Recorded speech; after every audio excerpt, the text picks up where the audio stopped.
Bentornati e buongiorno Verona, siamo di nuovo in diretta con tutti i telespettatori e gli ascoltatori per parlare nuovamente del nostro tema del giorno. Oggi, come avete visto durante anche le interviste di questa mattina, parliamo della situazione lupo, soprattutto nel territorio veronese e anche veneto. Soprattutto la gestione della presenza del lupo nei nostri territori, che in queste settimane è tornato a far parlare di sé. La fase di monitoraggio è attiva in Veneto e l'avvistamento di un esemplare nel parco dei Colli Euganei la settimana scorsa ha aperto nuove discussioni proprio sulla gestione di questi grandi predatori. In particolare l'assessore regionale alla caccia e pesca Cristiano Corazzari è tornato sul piano nazionale lupo, che è ormai fermo da 5 anni, promuovendo tra i colleghi delle regioni e province autonome alpine il raggiungimento di un'intesa su questo piano, nel quale è stato reinserito, lo ricordiamo, il capitolo relativo all'applicazione delle deroghe alla gestione dei lupi confidenti, che comprenderebbe a quanto pare anche l'abbattimento controllato dei predatori. Ricordiamo che in Veneto nel 2019, stando alla ricerca dell'Associazione Faunisti Veneti, erano circa 15 i branchi presenti sul territorio regionale. E allora, per parlare di questo e di tanto altro, siamo in collegamento con l'avvocato Chiara Tosi, coordinatrice di Lipu Veneto e rappresentante degli ambientalisti nella comunità del Parco della Lessinia. Buongiorno avvocato. Buongiorno a lei. Allora, dunque, innanzitutto partiamo dal monitoraggio. Ecco, secondo lei com'è gestito il lupo nei territori del Veneto, ma soprattutto anche in quelli veronesi? Allora, il lupo ha visto in termini di gestione un allineamento rispetto a quel piano nazionale a cui ha fatto cenno anche lei, che è dell'aprile del 2019, promosso dal Ministro dell'Ambiente, dall'allora, ahimè, Ministro dell'Ambiente Costa, che con questi giorni appunto la nomina è stata chiaramente revocata con una sostituzione, ma anche con grandi aspettative abbiamo rispetto al nuovo Ministro. Per cui questo piano nazionale del lupo sicuramente costituisce un elemento di riferimento molto importante, tanto che è in atto, lo ha detto lei in maniera molto chiara, questo censimento, che è il primo censimento in Italia, che è iniziato nell'ottobre del 2020 e finirà nel marzo del 2021, con tutte le problematiche del Covid, che oltre che creare, insomma, oltre il dramma pandemico, ha chiaramente influito in maniera determinante sull'ambiente, perché è anche su questo tipo di censimento, perché si è assistiti a questa situazione piuttosto anomala, per cui i cacciatori potevano andare a cacciare qua e là, scorazzare, mentre i soggetti incaricati, che sono sostanzialmente delle guardie volontarie che fanno parte delle varie associazioni, tra cui la Lipu, allora era giustamente impedito, proprio giustamente nel senso che c'era un problema chiaramente di sicurezza nazionale, di salute, che va oltre ogni interesse. Quindi il censimento che nasce appunto da questo piano è in atto, speriamo eventualmente in una proroga, perché ripeto, gli operatori non hanno potuto agire in maniera puntuale o comunque per tutto il periodo, ed è un dato importantissimo, perché questo tema del lupo al lupo, quindi questa necessità da parte di alcuni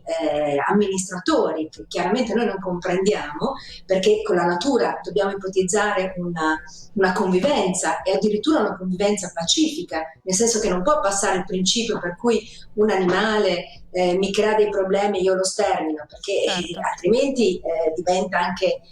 una regola anche educativa comunque sbagliata. Dobbiamo un uomo che ha anche un ruolo di responsabile della natura, l'uomo deve adottare tutti quegli accorgimenti, e appunto quello del piano del lupo è un accorgimento molto interessante.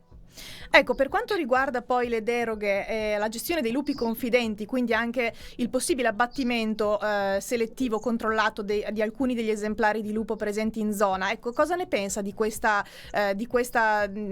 reinserimento, di questa deroga all'interno del piano lupo?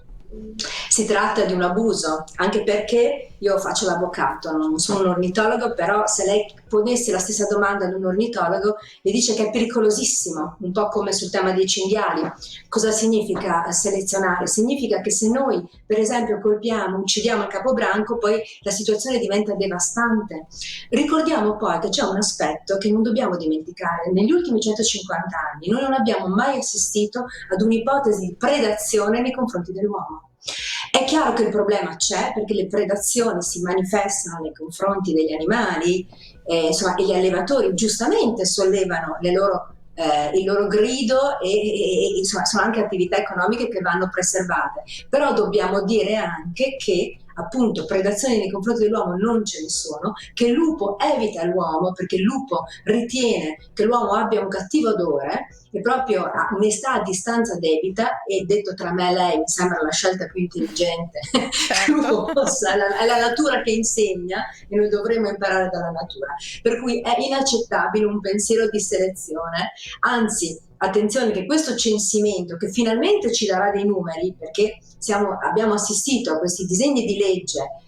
contro i quali noi abbiamo combattuto, e grazie anche all'azione, ma direi soprattutto con l'azione delle associazioni ambientaliste, della LIPU in prima battuta, questi disegni di legge non sono stati addirittura presentati, quindi presentati ma poi ritirati, il relatore non si è nemmeno presentato in aula, però quel tentativo di arrivare allo sterminio del lupo è un tentativo che c'è sempre, e questa proposta ne è la prova eclatante.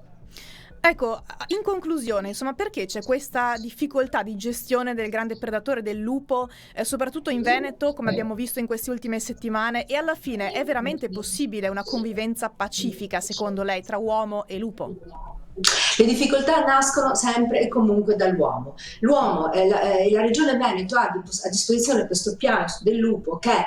è stringente, forte, che prevede tutta una serie di accorgimenti a favore degli allevatori, le recinzioni elettrificate, i cani e quant'altro, per cui gli strumenti per convivere, e il piano del lupo lo dice espressamente, ci sono. Se l'uomo però non vuole accedervi, o comunque parliamo del grande tema dei risarcimenti, se la regione Veneto ha delle tempistiche lunghissime per risarcire gli allevatori, parliamone. Quindi è proprio una questione di buona volontà dell'uomo, perché è un'ipotesi di convivenza pacifica del lupo che poi è in tutti i paesi del mondo, per cui stiamo parlando di un'Italia e di un'Europa che emerge da questo punto di vista, ma è una specie protetta, per cui è impensabile arrivare a una situazione di questo tipo. Un'ipotesi di convivenza pacifica è sicuramente percorribile, dipende dall'uomo.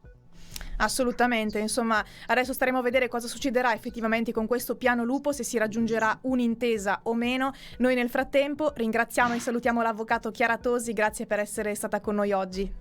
Grazie a lei, buon lavoro. Benissimo, allora anche noi vi salutiamo, vi diamo appuntamento allora domani alle 7:15 con i nostri servizi utili, la rassegna stampa alle 7:30 e naturalmente un nuovo tema del giorno. Grazie per averci seguito e un buon proseguimento di giornata.